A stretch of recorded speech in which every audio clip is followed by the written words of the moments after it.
press the bell icon on the YouTube app and never miss another update. Hello everyone. So in the last session we had discussed about the phylums, right? Phylum Porifera, Coelenterata, Platyhelminthes and Nematoda. We had discussed the general characters of that phylum, right? And today we are going to discuss about the phylum which are after the Nematoda, that is the phylum Annelida. Okay, we had discussed about the Porifera, Coelenterata, Platyhelminthes and Nematoda in the last class. So we are going to discuss about the organisms which are coelomate, or animals, organisms or else the animals which are coelomate, that are Annelida. Okay, so in the Annelida these are the general characters. Annelida, they may be aquatic. Okay, if they are aquatic then they may be on marine as well as fresh water. Marine means the salt water, okay, sea or else the ocean water, the marine, and fresh water, okay, the water which is not salty, the fresh water, or terrestrial. So some annelidans they live on land, okay, so they may be aquatic, marine or freshwater if they are aquatic, or terrestrial. Some are free living, okay, some they will not attach to any substance, okay, any substratum, they will be free living, and some are parasitic. So what do you mean by parasitic? So here parasitic means the organisms they will depend on other organisms for food and shelter, okay, so that are parasites. So these annelidans, some are parasites, okay. And the body, if we look after the body, annelidan body is coelomate, okay, the body contains the coelom, the body cavity is present, okay, they are coelomates. Triploblastic, body have 3 layers, right, their body have 3 layers, that is ectoderm, middle mesoderm and inner endoderm, triploblastic, and have bilaterally symmetry. So I had explained you in the previous session about bilateral symmetry. So here bilateral symmetry means when you cut the organism in a particular plane, okay, say for the middle axis, so you will get 2 identical halves, right, so that is bilateral symmetry. So these organisms they are coelomates, triploblastic, and have bilateral symmetry, okay, and they have organ level system of organization. So here from the annelidans, organ system level of organization, but till the nematodes there were no real organs, right, the organs were present but not well developed. So here in the annelidans they have organ system, okay, that means some of the organs they will combine to form a particular system, and that system will perform a particular function, right. So here they have organ system level of organization, thus they have extensive organ differentiation. So what do you mean by organ differentiation? So here when embryo is developing, okay, during the development of embryo, the cells which are present, okay, in that embryo, like some of the cells in one stage, consider a single stage of embryonic development. In that stage the cells, each cells will get a target to become an organ. That means ಒಂದು cell ಏನಿರುತ್ತೆ ಅದರ goal ನ ಅಲ್ಲಿ set ಮಾಡ್ಕೊಳ್ಳುತ್ತೆ during embryonic development, that the cell which is present it must further divide and it must form a kidney, or else it must form a liver, lung, ಈ ಥರ particular ಒಂದೊಂದು cells they will have a specification for differentiation. So here they have extensive organ differentiation. While developing itself they will form the cells which are present. Further after the development of embryo the organ will form, and these organs together will form an organ system, okay. So they have extensive organ differentiation, and their body surface is distinctively marked out into segments or metamers. So what is this metamers? Okay, so here their body, the body of annelidans are internally as well as externally divided into segments by the formation of septa in each segment. Okay, internally as well as externally the body is divided, okay, by the formation of septa. So this phenomenon of division of body as well as in each segments, in say for some segments on 5 to 6 segments and in that segments the organs will be repeated, okay, same organs will be repeated. So that is called as metameric segmentation, okay, and the organisms which exhibit this phenomenon are called as metamer organisms, or else the process, the phenomenon of this segmentation is called as metamerism. Okay, so it is called as metamerism, and here is an example. It is the diagram of earthworm. Okay, the diagram of earthworm. So here you can find the segments all over the body, right, starting from the mouth to the tail, end of the tail, right. So here you can find the segments. So here these segments, they are internally as well as externally they are divided, okay, by the help of septa, and in each segments, okay, say for some segments like here or any region segments, the organs will be repeated. For excretory organ maybe, or else the digestive organs, the organs which are present, they will be repeated in the segments. So that is called metamerism, okay, and the annelidans, they exhibit, okay, they exhibit the metamerism, and their body surface is distinctively marked out into segments or metamers. This is important in annelidans, okay, the body segmentation. But if you see the nematodes, in the nematodes there were no segmentation, the body was circular and plain. I said you about Ascaris, right, Ascaris ತೋರಿಸಿದ್ದೆ, ಅದರಲ್ಲಿ ಹೇಗೆ body segmentation ಇರಲಿಲ್ಲ, the body was plain, there were no segmentation. But here in the annelidans the segmentations are present, okay, so that is the metamerism. These organisms, they exhibit metamerism, and here these are some examples of annelidans, okay. So Nereis, earthworm, the farmer's friend, erehulu, the earthworm and the leech, okay. The leech, it is an ectoparasite, okay, this leech is an ectoparasite, it sucks the blood of animals as well as humans, okay. It will have a sucking mouth, okay, hook like structure, the mouth which is present, from that it will attach to the surface of the body, and from there it will suck the blood, okay. So here I have shown you, it is sucking the blood of human, right, so it is attached.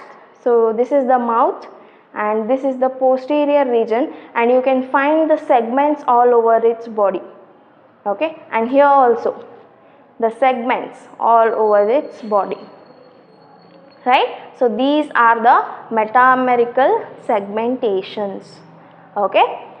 So this was about the annelidans. So these annelidans majorly they exhibit metamerism, they are coelomates, okay. So next, moving on to the next phylum, that is Arthropoda. So here we had discussed about Porifera, Coelenterata, Platyhelminthes, Nematoda, and in the coelomate animals we had discussed the annelidans. Now we are going to discuss the arthropod, okay. So here arthropod, these are the characters, and this arthropod, this phylum is the largest phylum of animals which include insects, okay, which include the insects, all the insects which are present, like you will find many of the insects surrounding you, right. So all the insects which are present, they belong to the phylum Arthropoda, okay, and they have jointed legs or appendages.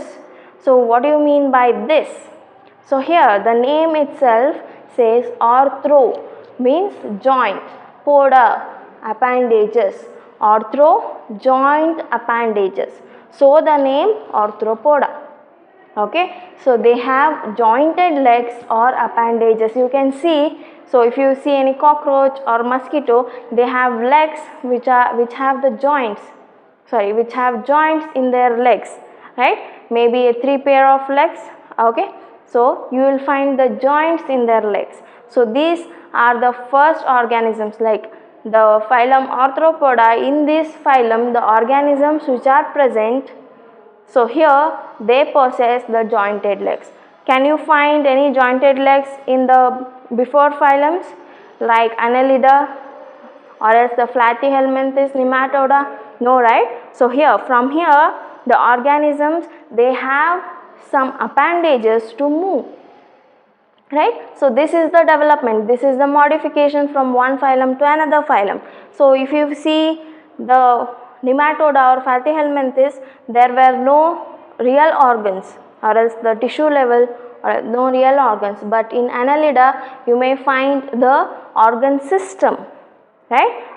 So we had studied about the organ system in Annelidans, and in Arthropoda again they have some structures, or else they have some appendages for the movement, right?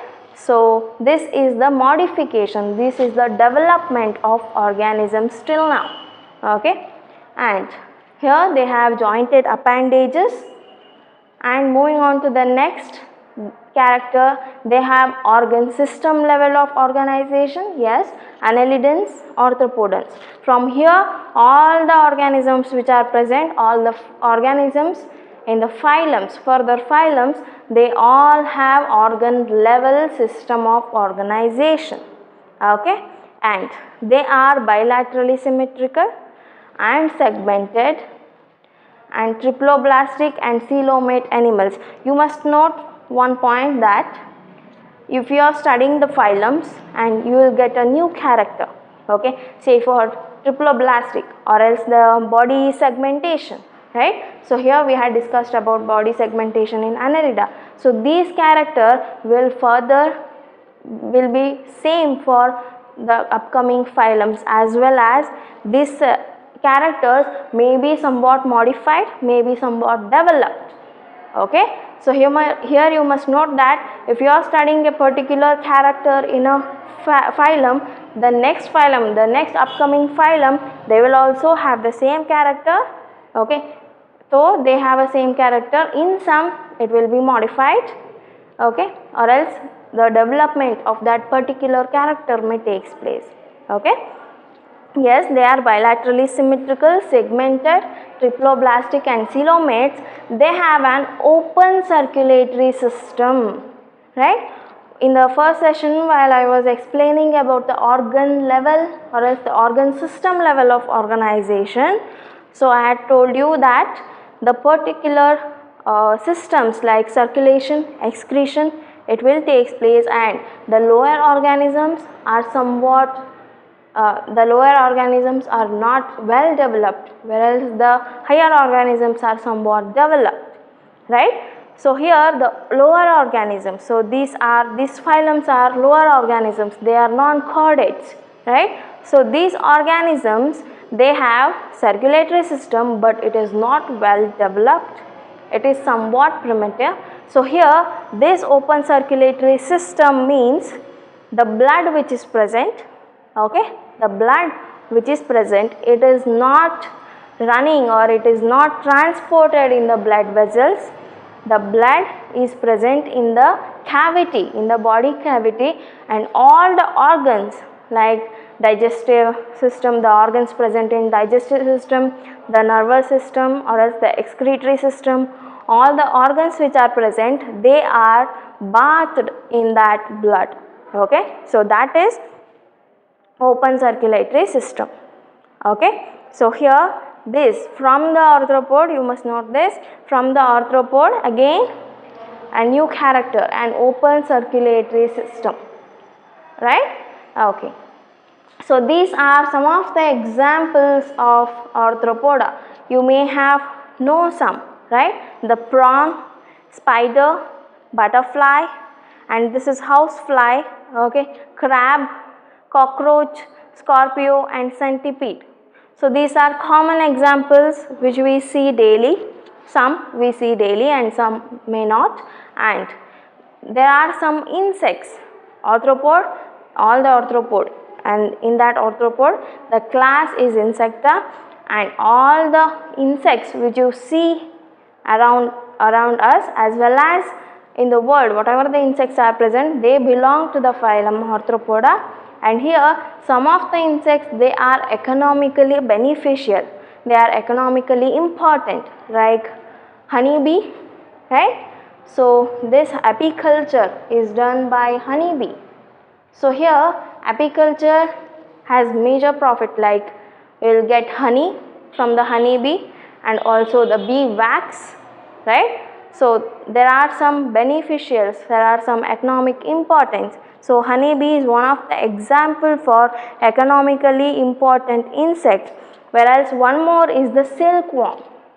So what we wear, like the silk saree or else any silk cloth, so that silk thread is by the silkworm.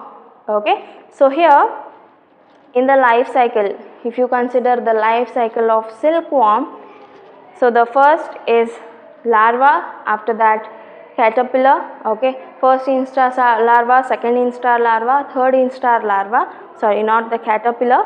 So these larvas further they will start to secrete the secretions of silk gland. The silk gland, it will be present in the larva, okay, and they will start to secrete the silk, that secretions, silk secretions, and this they will roll up all over the body, okay, they will spin and it will form a cocoon. And after that, the people who are doing the sericulture, okay, for their economics, right, the sericulture, they will extract the silk from that cocoon. After that, it is processed into a cloth, okay. So here this cocoon, inside the cocoon the pupa which will be developed, okay. So the eggs, larva, pupa and adult. So the pupa, it will be present inside the cocoon, it will be developing inside the cocoon. Further, when the pupa it is developed into an adult, so it will form a hole, okay. So after that it will escape from that cocoon. So here, while extracting the silk thread from the cocoon, they will take the pupa, okay, the cocoon as well as the pupa, because once they get adult, okay, they will form a hole in the cocoon and that is not useful, it is waste to make a silk thread, okay. So here silkworm, the sericulture is the major economically beneficial one, and also the apiculture, okay. Apiculture is by honeybee and the silk culture is by the silkworm. Next, moving on to some other examples like vectors. These insects, they are vectors. So what do you mean by vectors? So these vectors usually carry the pathogens, okay. They will carry the pathogens, and once they bite or else once they infect the healthy person, these pathogens are transferred from the vector into the person's body, okay. So here there are some examples like Culex. Usually mosquitoes are the major vectors. So here Culex, Aedes and Anopheles. So in the last class I had told you about the elephantiasis, right. So in that elephantiasis, Culex is the vector, it is the main vector, Culex. So it will carry the Uchularia pathogen, and when the Culex bites to a healthy person, the person is infected by that pathogen and it will cause elephantiasis, okay. And the next one is Aedes, Aedes aegypti usually, okay. Aedes genus and aegypti is the species, okay. Aedes, it will cause the dengue. So if you want to find the Aedes, so there will be some mosquito, and if you want to find the Aedes, there will be a white dots or else white patches on its body, So that is the Aedes mosquito, and they are usually small compared to the other mosquitoes. Okay, so this Aedes, it will cause the dengue. Okay, so it is the vector for the dengue. And also the Anopheles, female Anopheles mosquito. This female Anopheles mosquito, it will cause the malaria. Okay, so it is the vector for malaria. So these three are the vectors. These three are the examples for vectors in the arthropods. Okay, next moving on to the gregarious pest. So here what do you mean by gregarious? Gregarious means they will be present in a group. They are sociable. Okay, they will be in a social form. They will be present in the group, and one of the example is locusta. Right? Locusta, locust. You may heard that. Like this locust, they have invaded some of the places in North India. Some days before only. So this news was heard that some locusta, they have invaded the places in North India like Gurugram or something, right? So this locusta is the gregarious pest, and when it invades a field which has the crop, it will destroy the crops. Okay, so this gregarious pest, it will be in a very big group. There will be numerous locusta, the pest. Okay, and whenever it's invade, it will destroy the crops. Okay, so one of the example is locusta for gregarious pest. And moving on to the living fossil.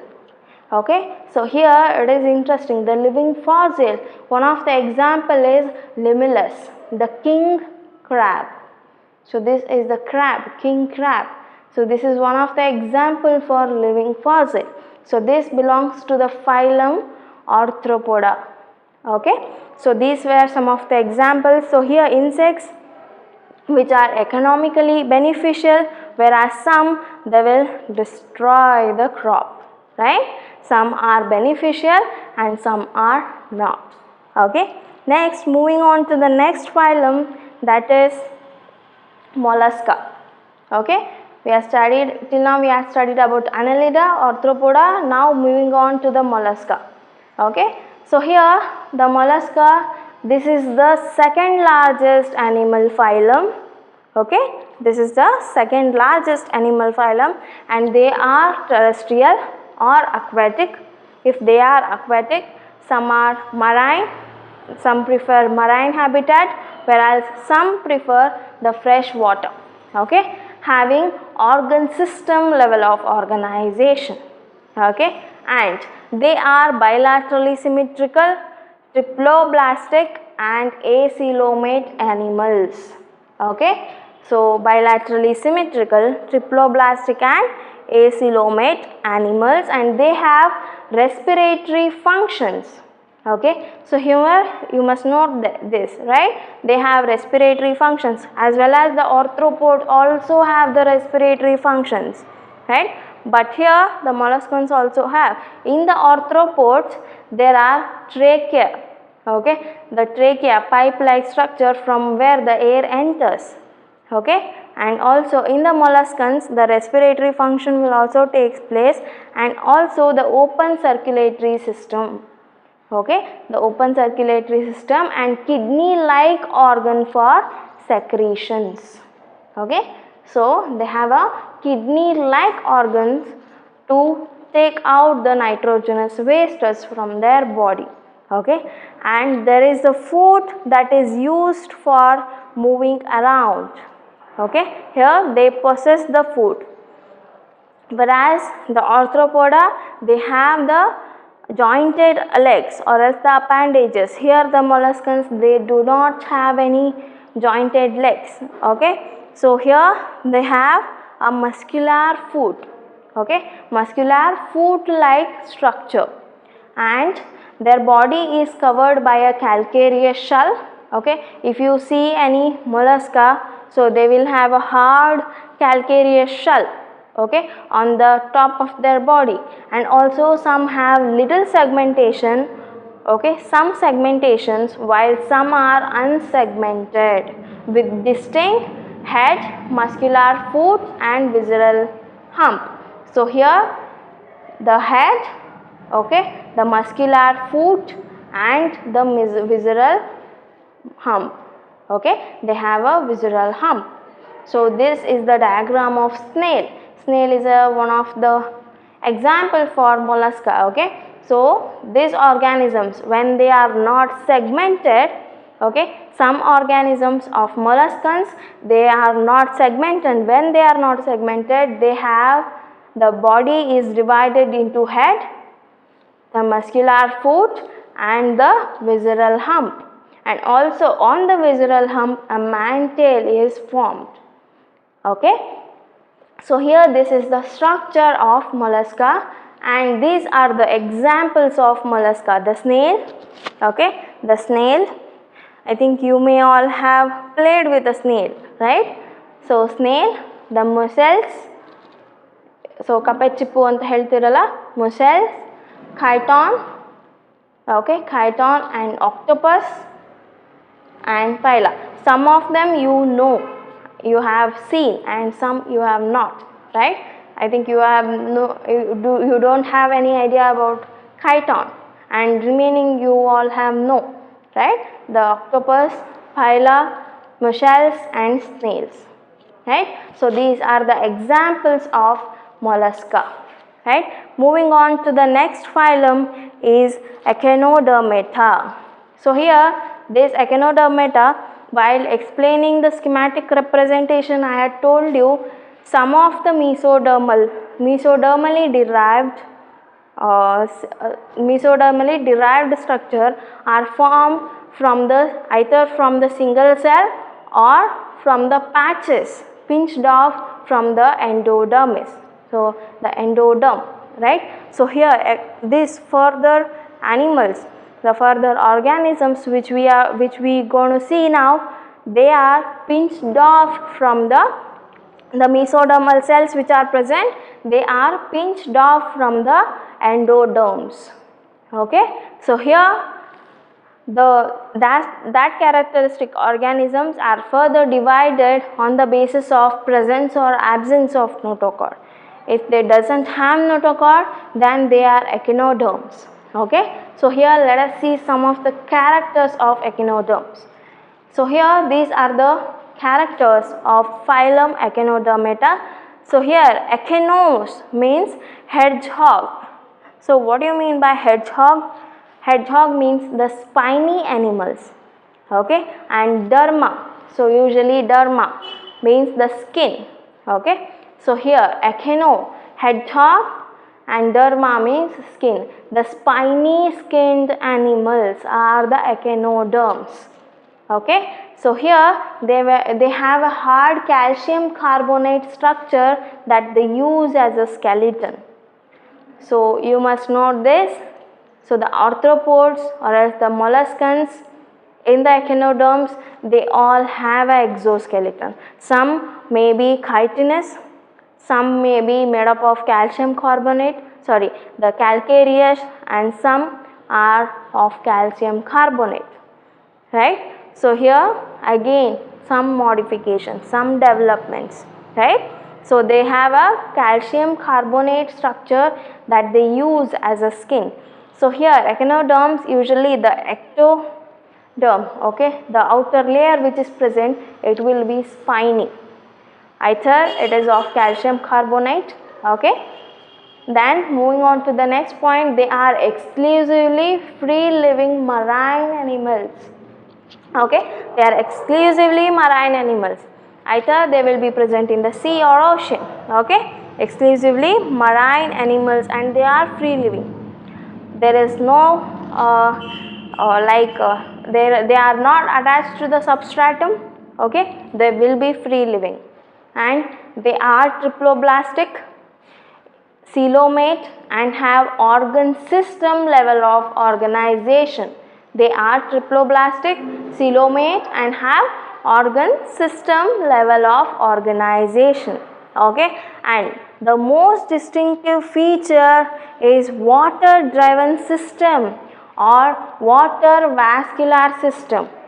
So what is this water vascular system? So here if you consider a starfish, they will have a canal like structure from each arm. Okay, so starfish 5 arms ಇದೆ ಅನ್ಕೊಳ್ಳಿ, and from the each arm there will be a canal system. Okay, there will be a pipe like system which is attached to the central mouth. Okay, from where further whatever the transportation of either food, okay, the transportation of food or water will take place. Also it will help for the locomotion. Okay, this water vascular system which helps in locomotion, capture means they are predaceous. Okay, they will capture the food. So here one is locomotion, and also they will capture the food and transport food. Okay, they will transport the food to the internal system, internal body. They will transport the food from the opening like mouth to the internal body. Okay, they will transport the food as well as respiration. So when water enters, so the dissolved oxygen which is present, it will be exchanged with the oxygen and carbon dioxide. Okay, like oxygen is taken in. Okay, so here water vascular system, it will help for locomotion, capture, transport of food and respiration. Okay, so these are the characters of echinoderms and these are the examples. One is Antedon, the feather star. Okay, the feather star, you can see feather like structures, right? So the name feather star, it is Antedon. The genus name is Antedon, commonly called as feather star. And Holothria, so it is commonly called as sea cucumber. So if you notice the structure, it will look like a cucumber, right? So many species of this Holothria, they will look like a cucumber. Okay, some color may differ, okay, some the size or else the structure, but most probably they look like a cucumber. The Holothria, the genus name is Holothria and it is commonly called as sea cucumber. Okay, next one is the sea star, Asterias. The genus name is Asterias and it is the sea star. Okay, starfish. So you may heard that starfish. Okay, the next one is Echinus. So the sea urchin. Here you can notice the spines, right? It is the spiny animals on the skin. On the ectoderm, the spines will be formed, right? So these are the 4 examples: feather star, sea cucumber, sea star or as the sea fish and sea urchin. And in this starfish, the sea star, as I said before, you can see the water vascular system. All the echinoderms have water vascular system, but in this we can explain it better. Okay, so here in the arms there will be a tube like structure, the canal like structures, and in the ventral side the mouth is present. Okay, in the ventral side, this is the dorsal side, and behind this it will be the ventral side, and here inside the body the canal will be present, and this 5 tube like structure, they will connect to the central mouth. Okay, and further the exchange of, as I said before, the food, water as well as the gases will take place. Okay, next moving on to the next phylum, that is Chordata. Okay, till now whatever we have studied the phylums, like starting from the Porifera, Coelenterata, next Platyhelminthes, Nematoda, Annelida, Arthropoda, Mollusca and Echinodermata. These all are non-chordates. Non-chordates means they doesn't have the notochord. They doesn't exhibit the presence of notochord. The notochord is totally absent. Okay, whereas the phylum Chordata, in the phylum Chordata, so you may find the presence of notochord. From here all the organisms which are present, they have this notochord. okay, or else further the notochord is replaced by a vertebral column. Okay, now let us discuss about the phylum Chordata. So here the phylum Chordata, there are some fundamental characters, that is the presence of a notochord. Yes, it is a very fundamental character, very basic character. Presence of a notochord, a dorsal halo nerve cord, and a paired pharyngeal gill slits, and also the post-anal tail. Okay, so here you can see in the diagram there are 4 characters. One is the presence of notochord, right? The presence of notochord, dorsal halo nerve cord, the yellow color, it is representing the dorsal halo nerve cord, and pharyngeal gill slits. So here the gill slits, the pharyngeal gill slits, they function for the respiration process. Okay, they are responsible for the respiration. And notochord, so it is the structure, it is the rod-like structure, and it will support the dorsal halo nerve cord. So here the nerve cord, the nervous system is also well developed from this phylum. Okay, and they have a post-anal tail. Okay, the posterior region is somewhat a tail-like structure. Okay, post-anal tail. So these are the very fundamental and basic characters of phylum Chordata, right?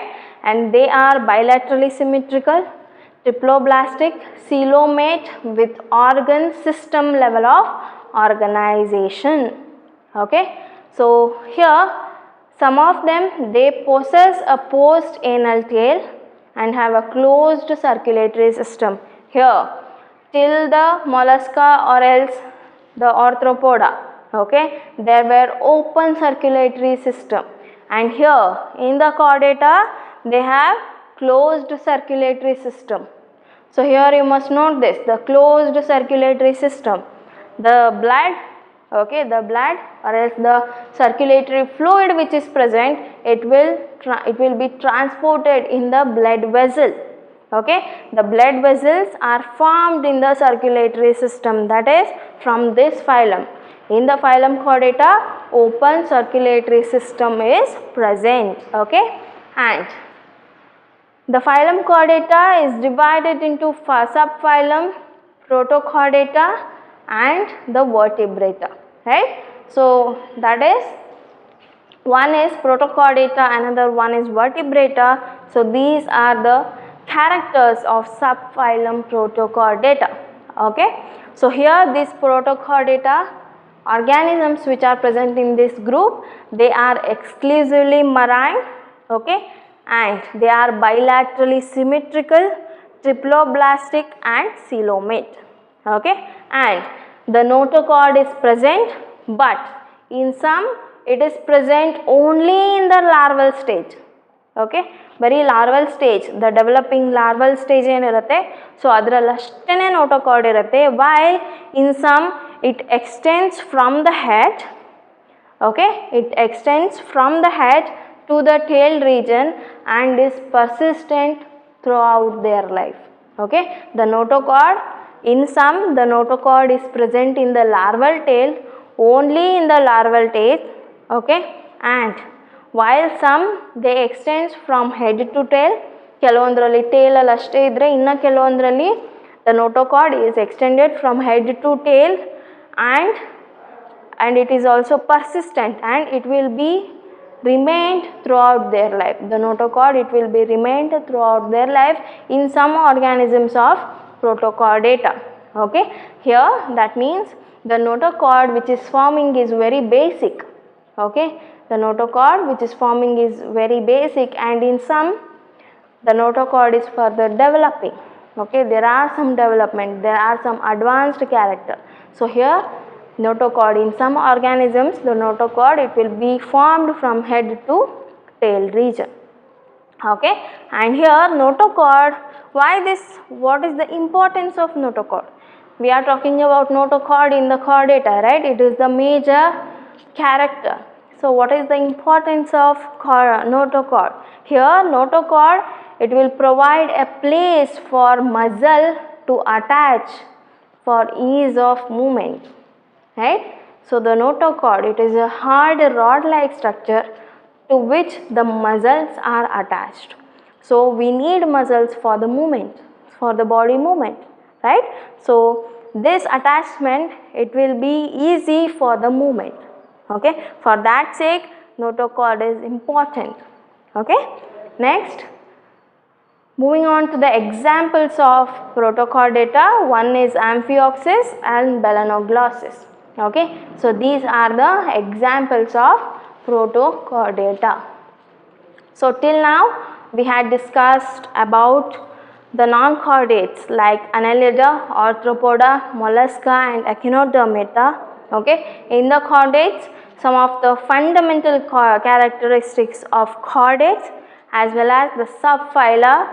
In the chordate, the subphyla Protochordata. Okay, in the next class, let us discuss about the subphyla Vertebrata and the further classes of Vertebrata. Okay, thank you.